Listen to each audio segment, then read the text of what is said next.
Hi guys, and welcome to the Parallel Curriculum Model by me, Darius Phelps, and my partner, Johnny Bradshaw. Our first topic in this involves critical elements that will support students with gifts and talents.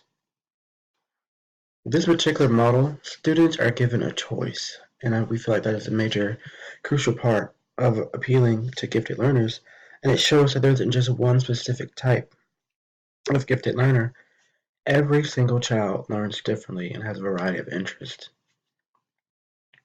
Students of gifts and talents are able to immerse themselves in creative problem solving and see the whole, as in the whole picture, of what they are learning. Students form connection within the community and answer questions such as, who does this project apply to? How are they affected? How does this relate to your own life and those around you? The Parallel Curriculum Model, or PCM, cultivates creative and higher order thinking.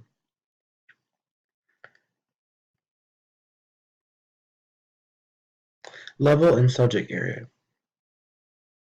The Parallel Curriculum Model can be applied by a curriculum model as for individual classrooms or within departments such as the gifted department at your school, the ELA department, the math, the social studies, the science, or you can use it as a whole curriculum model for the entire school from whatever grade level, whether it be K through 5, 6 through 8, 9 through 12, you can use the model, or it can be a model strictly for enrichment programs, such as after school tutoring, um, after school programs, things of that nature.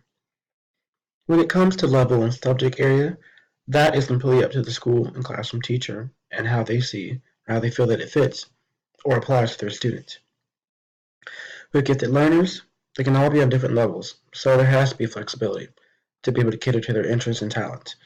Because at the parallel curriculum model, the students' interests and talents are what really helps mold how their model flows. The PCM model is a good choice for gifted learners because it caters to all audiences. Diverse and underserved students' needs are addressed. With this curriculum model, students are able to choose topics in certain domains that appeal to their interests. The last parallel, curriculum of identity, serves to help students think about themselves within the context of a particular discipline to see how it relates to their own lives. And we'll go more into the 4 parts of the model on the next slide.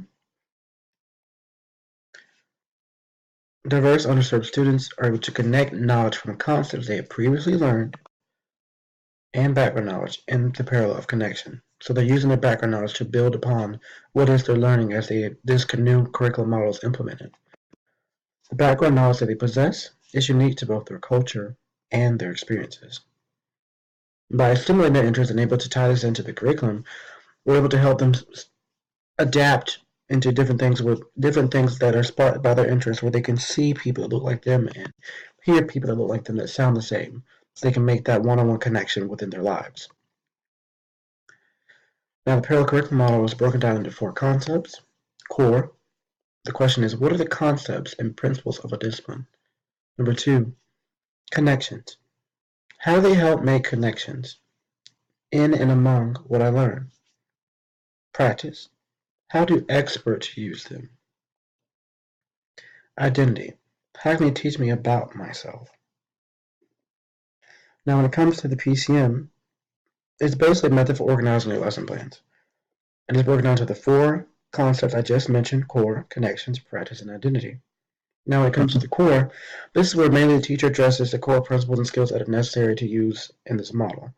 And this is where the students learn essential understandings that pertain to the particular topic or subject that they have selected.